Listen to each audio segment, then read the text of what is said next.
আমরা এই অধ্যায়ে ফাংশন তৈরি করা দেখব, অর্থাৎ কিভাবে আমরা একটি ফাংশন তৈরি করে নিয়ে আমরা সেটিকে বিভিন্ন জায়গায় বারবার আমরা সেটিকে ব্যবহার করে খুব সংক্ষিপ্ত আকারে ব্যবহার করে সেটিকে আমরা কাজে লাগাতে পারি।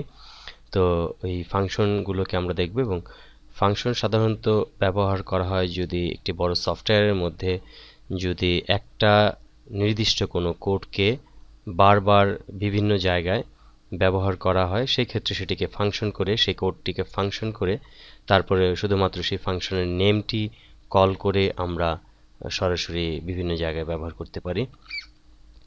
তো এই ক্ষেত্রে আমরা ফাংশন কল করা দেখব। প্রথমে ছোট্ট একটি ফাংশন কল করা দেখব, কিভাবে ফাংশন তৈরি করতে হয় ভিজুয়াল বেসিকে। তো এই ক্ষেত্রে আমরা একটি কমান্ড বাটন নিয়েছি এবং এখানে আমরা ডাবল ক্লিক করে ইভেন্টে চলে যাব।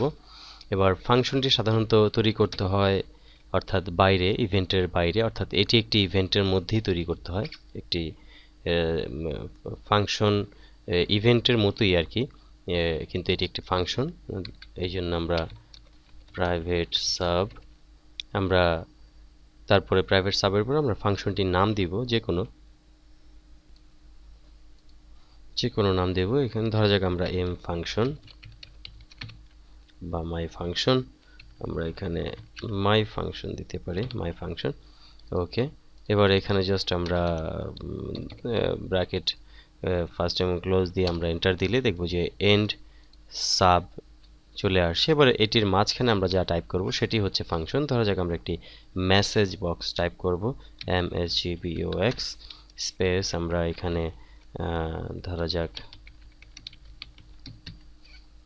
Hello world. এবার আমরা এখানে ফাংশনটিকে কল করব, অর্থাৎ আমরা ইভেন্টের মধ্যে সরাসরি ফাংশনটিকে কল করব। এখানে ডাবল ক্লিক করে আমরা ফাংশন নামটি সরাসরি দিয়ে দিব এখানে। দেন আমরা এখানে এটিকে প্লে করে আমরা এখানে ক্লিক করলে আমরা দেখতে পাচ্ছি যে ফাংশনের মধ্যে যে মেসেজটি আছে সেই মেসেজটি আমরা দেখতে পাচ্ছি, অর্থাৎ ফাংশনটি কল করা হয়েছে। অথবা আমরা এখানে চাইলে কল লিখেও আমরা এই ফাংশনটিকে কল করাতে পারি, যেভাবে আমাদের সুবিধা হয় সেভাবে আমরা এই ফাংশনটিকে কল করাতে পারি। তো এই ফাংশনটি সাধারণত ক্রিয়েট হয়েছে। তো এখানে যদি আমরা ফাংশনটিকে একটু ডাইনামিক ফাংশন করতে চাই, সেক্ষেত্রে আমাদের কোডগুলোকে ভিন্নভাবে সাজাতে হবে, অর্থাৎ কিছু ভেরিয়েবল ডিক্লারেশন করতে হবে ফাংশনের মাঝে। তো এই ভেরিয়েবল ডিক্লারেশন করে বা ভেরিয়েবল কল করে এটিকে করলে আমরা ডাইনামিকলি এই ফাংশনটিকে ব্যবহার করতে পারি বিভিন্ন জায়গায়।